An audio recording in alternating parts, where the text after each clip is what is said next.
Welcome with us for this poignant recap of the exceptional film A Quiet Place Part 1. Spoiler alert and good viewing.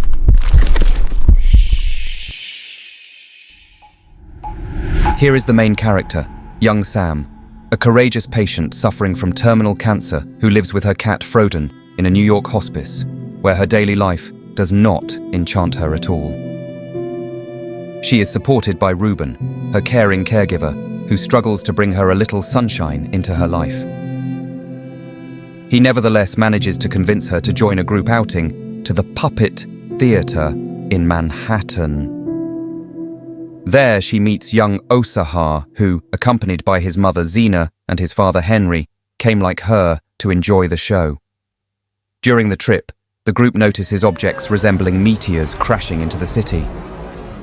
As soon as they are outside, an unusual agitation upsets their plan, and an immediate return is immediately ordered. Suddenly, a luminescent shower of meteorites falls on the city with a deafening crash. Shortly after, hostile alien creatures begin to attack people with surprising speed. In the chaos that follows, Sam, totally disoriented, is knocked out.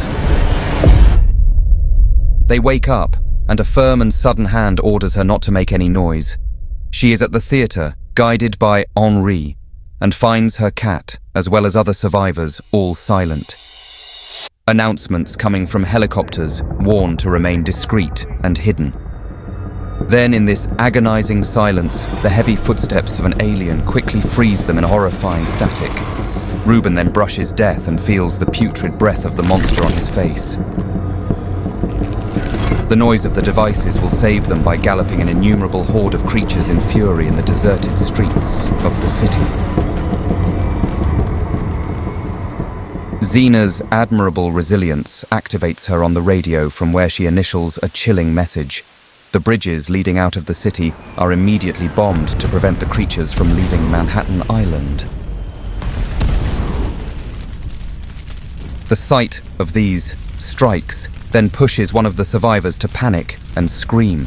Faced with the imminent risk, Henry, very shocked, accidentally kills him while trying to calm him down for their survival. Later, the piercing smell of the launch of a compressor will put them on alert, and Ruben will rush, trying everything possible to turn it off. But the assault of a creature will kill him instantly. Sam, deeply distraught by this experience, takes Frodo and, by careful and silent steps, leaves bruised but determined in these places, usually teeming with life, but now haunted by the calm.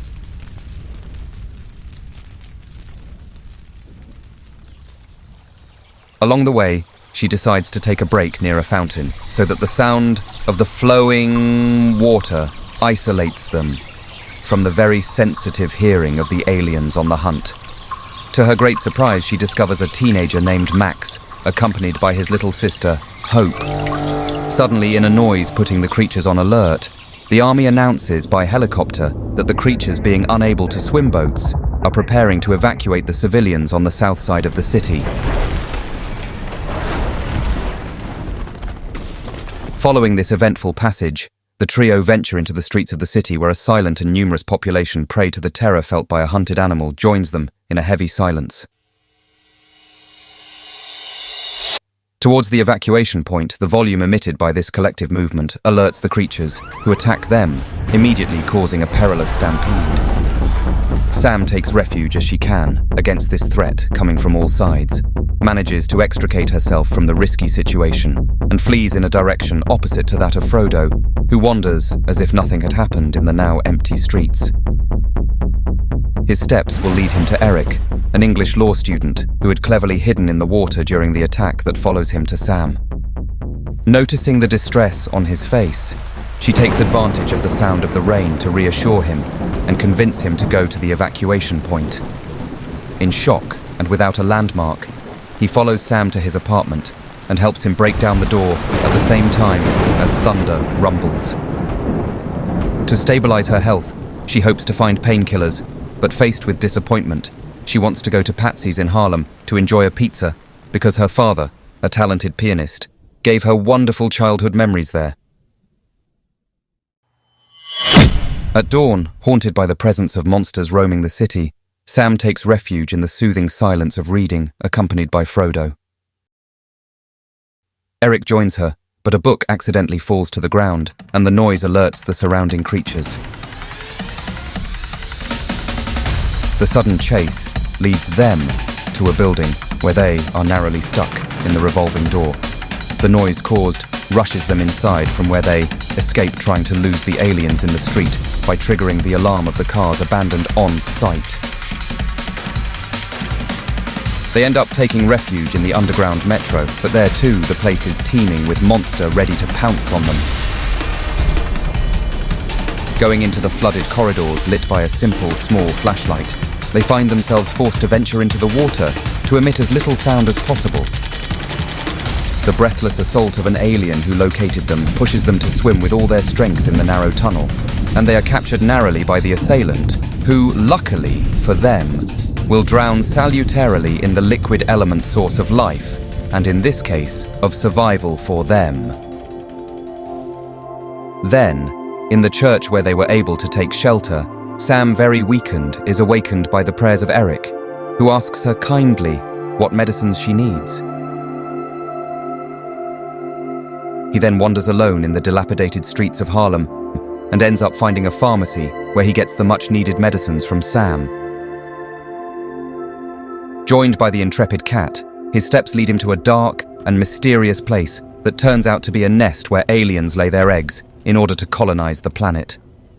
Upon discovering a non-viable egg, the cannibal monsters rush to devour it, neglecting no source of food.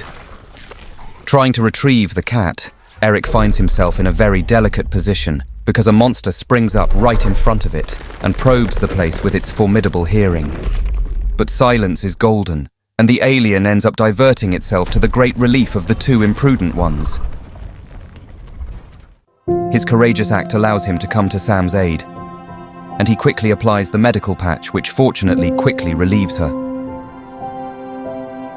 Sam then confides in him that when she was a child, she watched her late father play jazz in a club, and that she would then go eat pizza with him at Patsy's. It's something she always wanted to do before she died.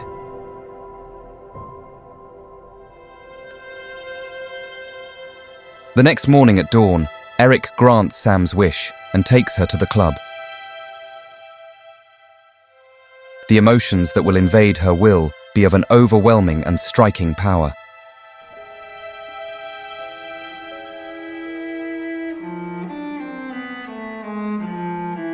The touch of the piano will remind her of the delicious moments spent here, and to her great surprise, Eric manages to recover whiskey and pizzas to make this unique and joyful moment unforgettable. He will treat her to a magic trick with cards to cheer her up.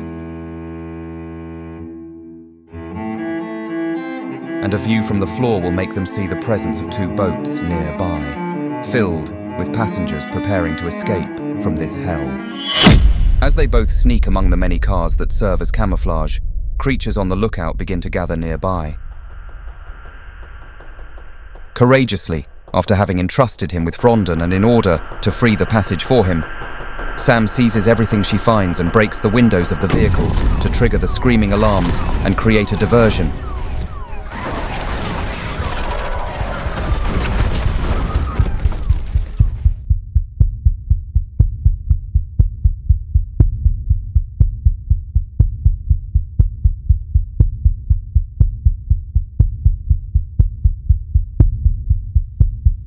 Eric then takes advantage of the opportunity, and pursued by the enraged aliens, they launch into a race against death. In extremis, the two fugitives manage to jump into the water to the great relief of Sam and the disillusionment of the monsters.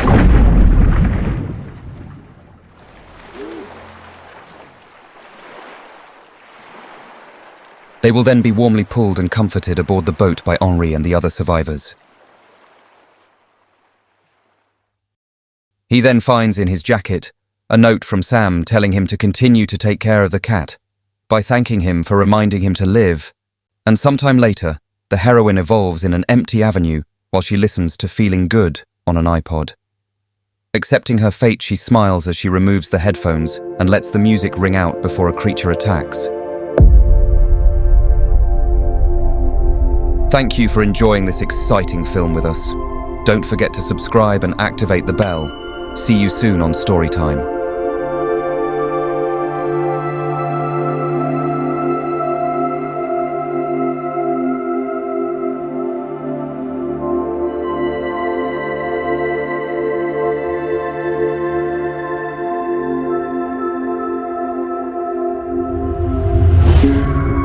Thank you.